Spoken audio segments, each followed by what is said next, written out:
environment if you had all that data available from every vehicle? Maybe if it's a truck, you even know what's on the truck. You even know maybe where it's going.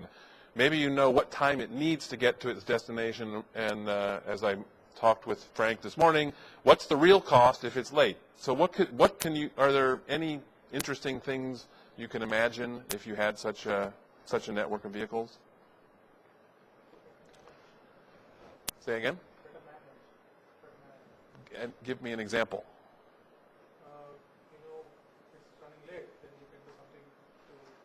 Possibly, yeah. Adjust traffic signal timing. What else? So how about in the safety, mobility, environment areas? Sure. We don't talk too much about that, but it's technically feasible. That's more in the sort of EDR black box world. Sure. I mean, you would have all kinds of multimodal traveler information available because you would know where all the vehicles are. How about in the environment?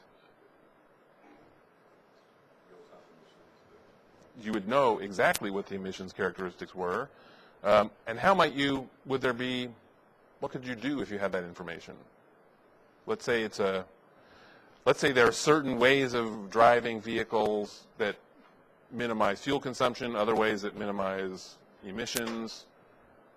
I mean, what kind of things could you do with that knowledge?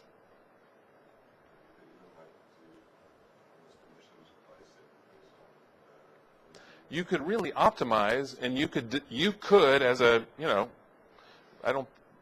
the federal government would never do this, but let's say a city or a region could decide how to optimize transportation on their network according to the criteria that are meaningful. So if you have a really bad